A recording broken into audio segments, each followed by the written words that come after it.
Shalom, Bapak Ibu Saudara yang kasih dalam Kristus. Tema hari ini adalah menggeser sejarah, bukan tergeser sejarah. Life is choice, hidup adalah pilihan. Free will, manusia dicipta Tuhan diberikan kebebasan memilih. Kejadian 2 ayat 16-17. Lalu Tuhan Allah memberi perintah ini kepada manusia. Semua pohon dalam taman ini boleh kau makan buahnya dengan bebas. Ayat 17, tetapi pohon pengetahuan tentang yang baik dan yang jahat itu janganlah kau makan buahnya, sebab pada hari engkau memakannya pastilah engkau mati. Inilah perintah yang diberikan Tuhan Allah kepada Adam dan Hawa, manusia pertama yang dicipta oleh Tuhan. Tetapi saudara yang kasih dalam Kristus, Adam dan Hawa melanggar perintah ini, menolak perintah ini, mengabaikan perintah ini, dalam arti tidak mau mengasihi Tuhan, memberontak, melawan perintah ini. Dan apa selanjutnya? Akhirnya jatuh dalam dosa. Dan Alkitab mencatat, saudara yang kasih, tidak ada seorang pun yang mencari Allah. Di dalam Mazmur 14 ayat 2. Tidak ada seorang pun yang memenuhi standar Allah. Mazmur 14 ayat 3. Dan Roma 3 ayat 21. Karena semua orang telah berbuat dosa dan telah kehilangan kemuliaan Allah, saudara yang kasih. Jadi sejak Adam dan Hawa jatuh dalam dosa itu, hingga sekarang dicemari manusia oleh dosa keturunan. Bagaimana solusinya? Di dalam Yohanes 19 ayat 30, tetelesta sudah selesai. Sesudah Yesus meminum anggur asam itu, berkatalah ia, sudah selesai. Lalu ia menundukkan kepalanya dan menyerahkan nyawanya. Saudara yang kasih dalam Kristus, Tuhan Allah menyayangi manusia.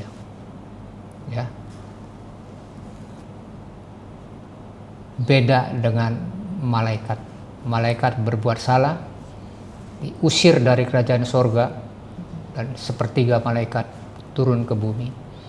Tapi manusia disayang oleh Tuhan, sehingga dia mengutus anaknya yang tunggal, Yesus Kristus, sebagai juru selamat. Dia mati di kayu salib dan dia bangkit kembali pada hari ketiga. Pada waktu di kayu salib, dia sudah menyelesaikan tugasnya semua dari awal pelayanannya selama 3,5 tahun sampai dia dipaku di kayu salib, menyerahkan nyawanya. Pekerjaan sudah selesai. Semua dosa manusia ditebus sama dia semuanya, diampuni karena kematiannya dan kebangkitannya. Yohanes 3 ayat 16, karena begitu besar kasih Allah akan dunia ini, sehingga ia telah mengaruniakan anak yang tunggal, yaitu supaya Yesus Kristus, supaya setiap orang yang percaya kepadanya tidak binasa, melainkan beroleh hidup yang kekal. Jadi itulah saudara yang kasih dalam Kristus, kita beroleh keselamatan karena kematian Kristus dan kebangkitan Kristus. Kita bisa mencapai standar yang Tuhan Allah inginkan. Puji Tuhan. Oleh karena itu, setelah kita diselamatkan, itu disebut bayi rohani, saudara. Kita menuju kepada next level lagi, menjadi dewasa rohani. Di dalam Efesus 4 ayat 13, sampai kita semua telah mencapai kesatuan iman dan pengetahuan yang benar tentang anak Allah, kedewasaan penuh dan tingkat pertumbuhan yang sesuai dengan kepenuhan Kristus. Sehingga kita bukan lagi anak-anak yang diombang-ambingkan oleh rupa-rupa angin pengajaran, oleh permainan palsu manusia dalam kelicikan mereka yang menyesatkan. Oleh karena itu, saudara yang kasih dalam Kristus, ya, organisasi ini akan memberikan satu pengajaran, ya, bagaimana cara mengelola bisnis, keluarga dengan firman Tuhan, ya, standar Tuhan Allah yang memenuhi kriteria Tuhan Allah, sehingga kita, walaupun Alkitab mengatakan dunia boleh bergoncang, tapi kerajaan Allah tetap selama-lamanya tidak akan bergoncang. Next lagi, saudara yang kasih dalam Kristus, setelah itu kita harus masuk dalam perlombaan. Di dalam Ibrani 12 ayat 1, karena kita mempunyai banyak saksi, ya, setelah kita lahir baru, kita banyak teman, banyak keluarga, banyak saksi yang menyaksikan kehidupan kita.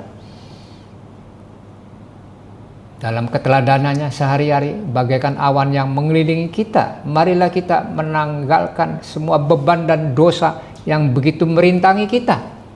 Ya, bersyukur kita sudah ditebus dosa kita, ya, sehingga kita bebas merdeka oleh karena kasih karunia anugerah dari Tuhan Yesus Kristus yang mati di kayu salib dan bangkit menebus dosa-dosa kita. Dan setelah itu kita berlomba dengan tekun dalam perlombaan yang diwajibkan bagi kita, saudara. Ya. Ada di dalam hidup ini dibagi dua, yaitu perlombaan dalam dunia sekuler, dalam dunia usaha dan profesional, dalam dunia marketplace, dan dalam dunia spiritual, kerohanian, saudara. Ya. Kita akan membahas dalam dunia sekuler dulu, ya. Di dalam dunia sekuler, perlombaan itu ditentukan juara 1, juara 2, dan juara 3, saudara. Ya. Kita harus merebut medali emas, perak, atau perunggu, saudara. Ya. Ya, di luar itu, saudara, hanya sebagai penonton. Ya. Tapi Alkitab menyarankan kita ikut dalam masuk ke perlombaan itu, saudara, supaya menjadi pelaku firman Tuhan, bukan sebagai penonton saja. Ya, karena kalau kita sebagai penonton menjadi bayi rohani, kita harus naik level, upgrade diri menjadi dewasa rohani. Bagaimana mencapai juara 1, juara 2, dan juara 3? Di dalam 1 Korintus 9 ayat 26-27, Paulus mengatakan, sebab itu aku tidak berlari tanpa tujuan, dan aku bukan petinju yang sembarangan saja memukul. Ya, tetapi aku melatih tubuhku dan menguasainya seluruhnya, supaya sesudah memberitakan Injil kepada orang lain, jangan aku sendiri ditolak. Itulah, saudara, kita harus belajar, ya, ilmu pengetahuan. Dari ilmu pengetahuan ini lahirlah skill, keterampilan, keahlian, ya, baik dalam bidang sekuler maupun dalam bidang rohani, sehingga kita masuk dalam perlombaan dan ada satu kans, peluang kita menjadi juara, daripada kita tidak masuk dalam perlombaan sama sekali, kita tidak ada peluang untuk menjadi juara. Tujuan dari juara, ya, ada beberapa filosofi, salah satunya Bill Gates mendukung. Jika kamu lahir miskin, itu bukan salahmu, ya. Tapi jika kamu meninggal dalam keadaan tidak berkarya, tidak berbuah, itu adalah kesalahanmu. Ya. Jadi walaupun kita lahir dari keluarga miskin, jangan bicara soal materi keuangan, bicaralah soal karya, soal buah. Ya, saudara lihat Thomas Alva Edison yang divonis waktu kecil bodoh, dungu, sampai gurunya marah, tapi dia berubah, ya, dengan menghasilkan karya-karya tekun, menciptakan ide, menciptakan rumusan-rumusan, mencipta bola lampu. Coba kalau nggak ada Thomas Alva Edison, ya, tidak ada lampu, tidak ada penerangan, saudara. Nah, itulah saudara yang kasih dalam Kristus. Mental juara, tidak kenal menyerah, maju terus. Di dalam Alkitab juga memberikan solusi Kejadian 3 ayat 19. Pada waktu Adam dan Hawa jatuh dalam dosa, Tuhan Allah mengatakan, dengan berpeluh engkau akan mencari makananmu. Berpeluh di sini ini bekerja keras.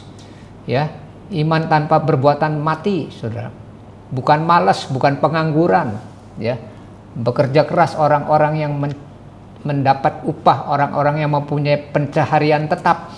Itu disebut usahawan, pebisnis atau profesional. Ya, dia mengandalkan jasanya sehingga mendapat profit, keuntungan untuk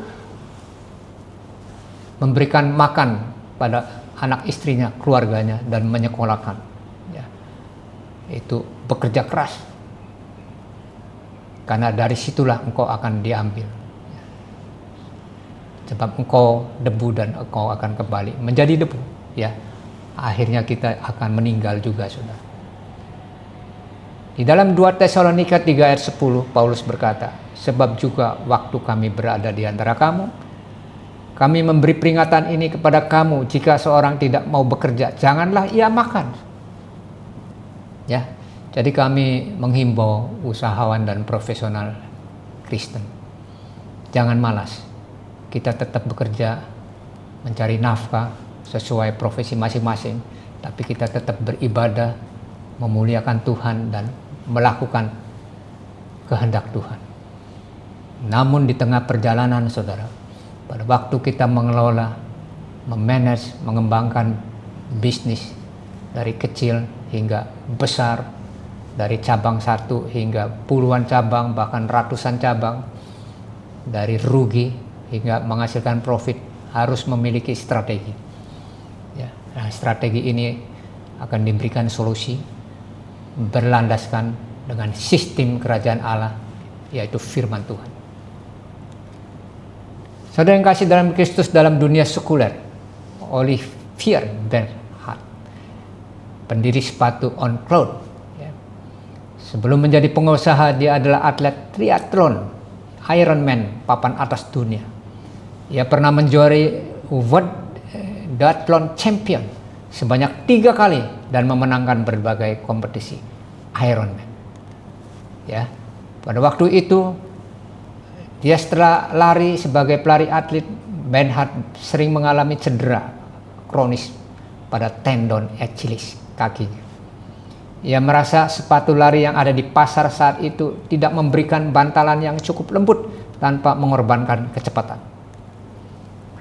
Setelah kaki cedera, bahan dasar sepatu mereka buat dari selang plastik. Bayangkan, ditempelkan di sol sepatu, disebut dengan teknologi CloudTec yang akhirnya diberi nama sepatu On Cloud.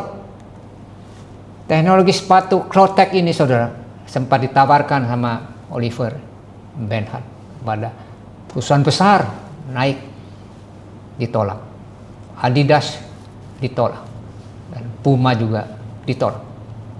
Akhirnya, saudara yang kasih dalam Kristus, dia mendirikan sendiri pada tahun 2010 dengan nama On Cloud, dan dia merangkul temannya David Alleman dan Kaspar Kopati.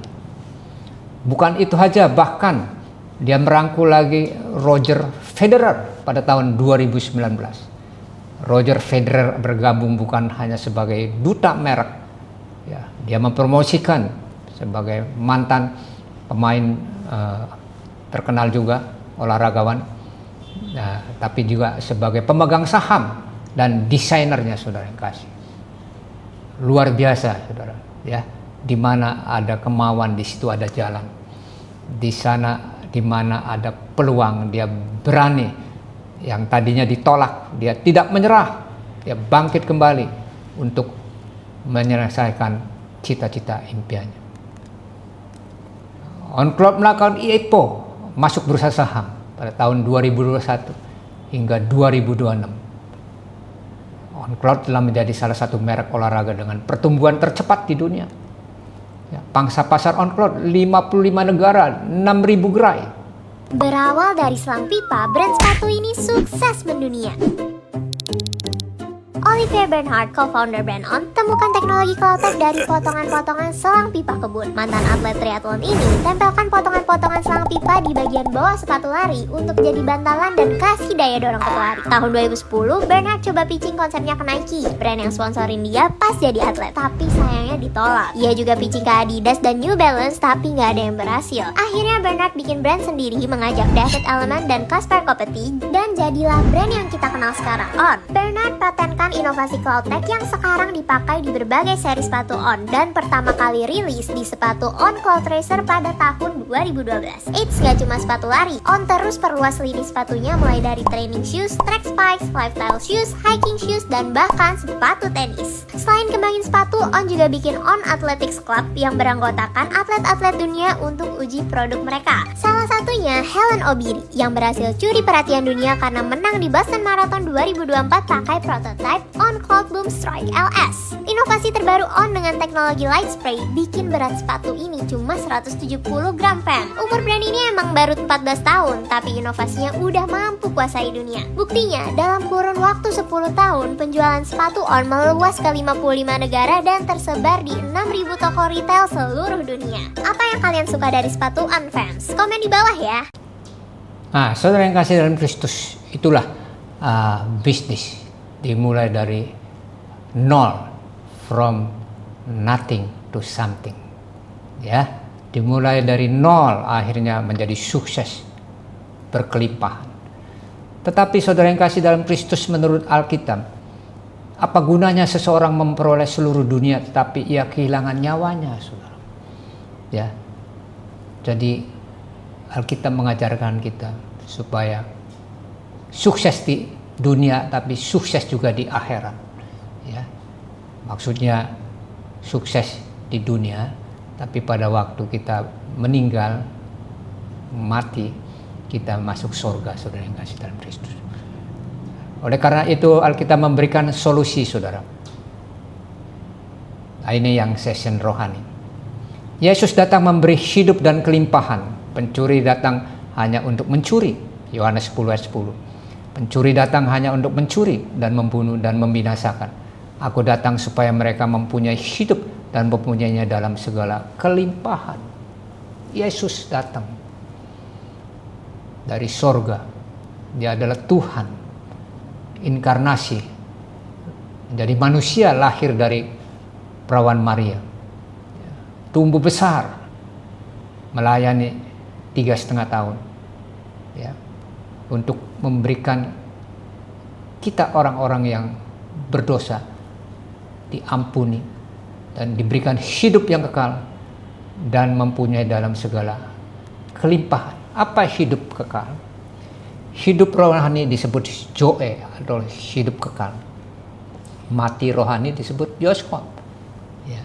Bios asal dari bahasa Yunani, artinya jadi bioskop. Saudara lihat bioskop, ada gambar tapi tidak, orangnya tidak hidup, hanya gambar. Nah, demikian juga hidup rohani kita, saudara. Ya, kita harus hidup, yaitu berupa zoe. Zoe artinya di sini hidup kekal. Alkitab memberikan jaminan, Yohanes 3 ayat 16. Karena begitu besar kasih Allah akan dunia ini, sehingga dia mengutus anaknya yang tunggal, yaitu Yesus Kristus, sebagai Tuhan dan Juru Selamat.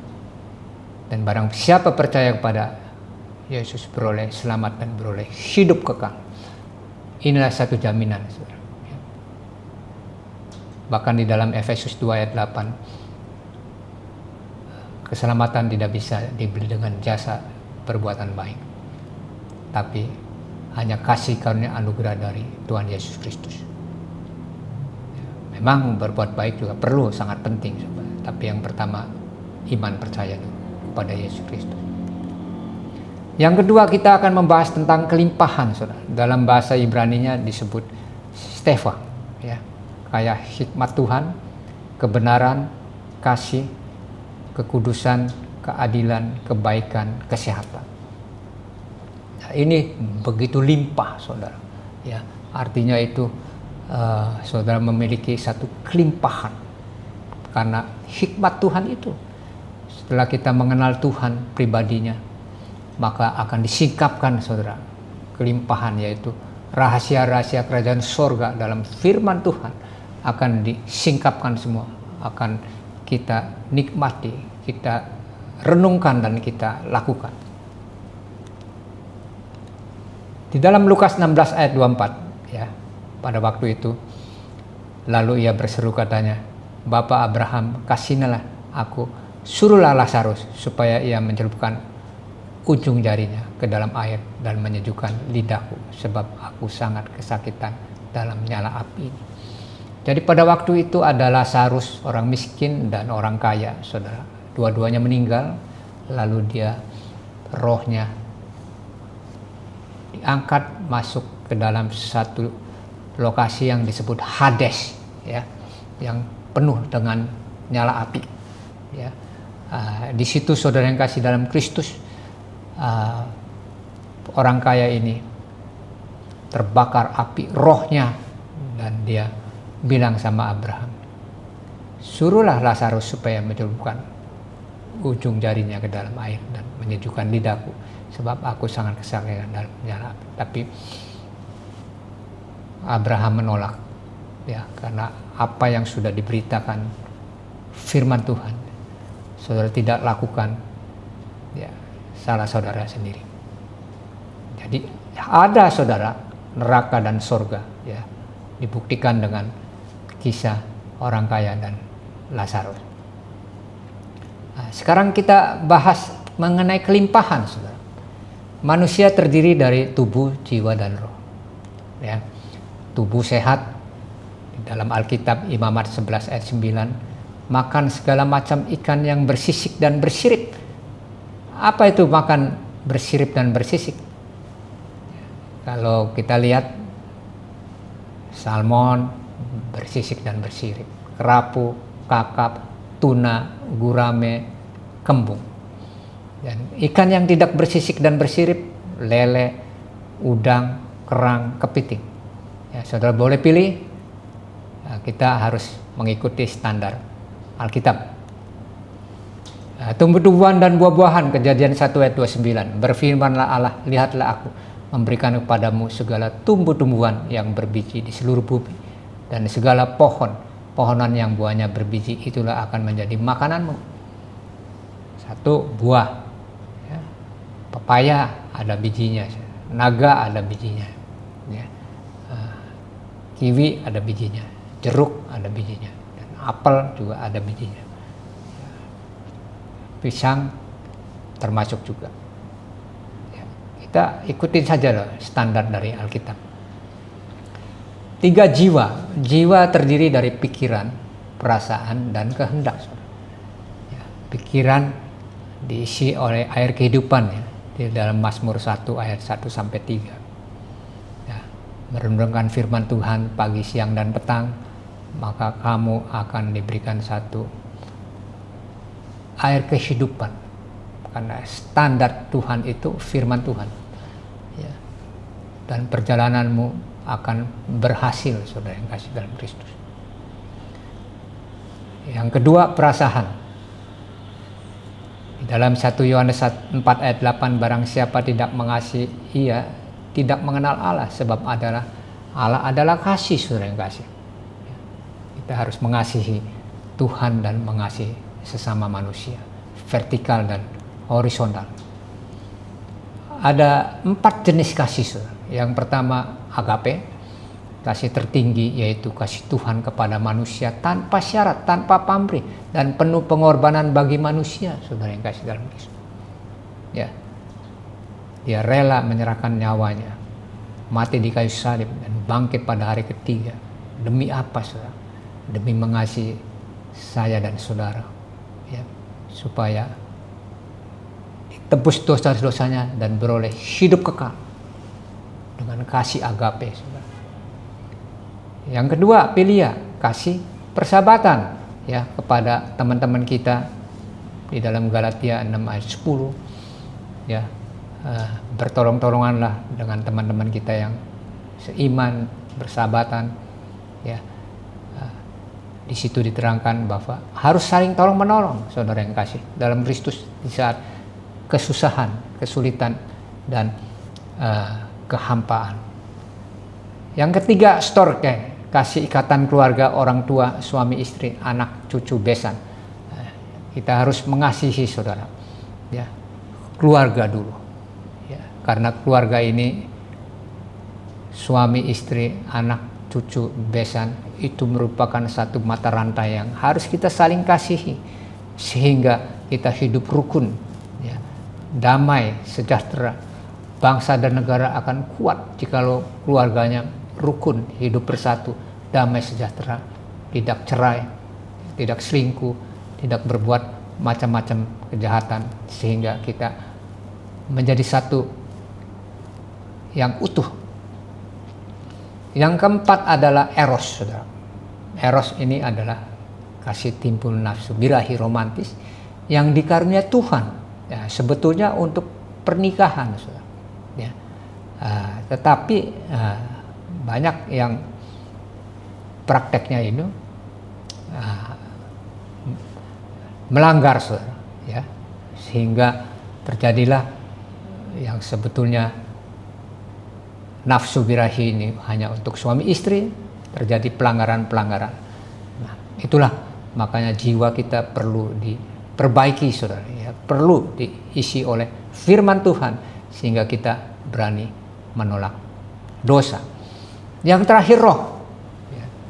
Di dalam Galatia 5 ayat 8, barang siapa menabur dagingnya, ia akan menuai kebinasaan dari daging. Tetapi barang siapa menabur dalam roh, ia akan menuai hidup yang kekal dari roh itu, saudara. Jadi selama kita hidup dipimpin oleh daging, saudara, maka kita ini selalu penuh hawa nafsu dan emosi ketamakan dan condong berbuat yang tidak baik, saudara. Karena upah dosa adalah maut. Tapi kalau kita sudah ditebus dosa kita, sudah diselamatkan, sudah lahir baru, maka kita dipimpin oleh Roh Kudus, ya.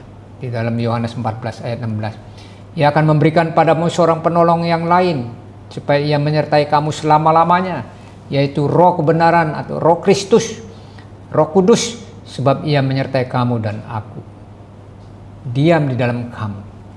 Christ in you, aku tidak akan meninggalkan kamu. Sebagai yatim piatu, aku datang kembali kepadamu. Dan di dalam Yohanes 15 ayat 5, akulah pokok anggur dan kamulah ranting-rantingnya. Barang siapa tinggal di dalam aku dan aku di dalam Kristus, ia berbuah banyak, sebab di luar Kristus kamu tidak dapat berbuat apa-apa. Saudara yang kasih dalam Kristus, dosa yang terbesar itu apa? Kalau seseorang berzina seperti Daud dengan Batseba, Daud mohon pengampunan, Tuhan ampuni. Kalau seseorang membunuh, Musa membunuh orang Mesir, tapi Musa minta pengampunan, Tuhan ampuni. Tapi dosa yang tidak diampuni adalah dosa yang terputus hubungan dengan Tuhan. Tidak ada connection dengan Tuhan Allah di dalam Kristus. Putus hubungan, itulah dosa yang tidak bisa diampuni, dan upah dosa adalah maut. Oleh karena itu, saudara yang kasih dalam Kristus, Indonesia negara Pancasila, ketuhanan yang Maha Esa, beribadahlah sesuai agama masing-masing. Kita harus connect dengan Tuhan, kita harus beribadah kepada Tuhan, kita harus nyambung dengan bergaul intim dengan Tuhan. Disitulah maka Roh Tuhan akan menyertai kita sampai kita meninggal dunia dan sampai kita bertemu di surga. Demikianlah saudara yang kasih dalam Kristus. Terima kasih, Tuhan Yesus memberkati. Amin.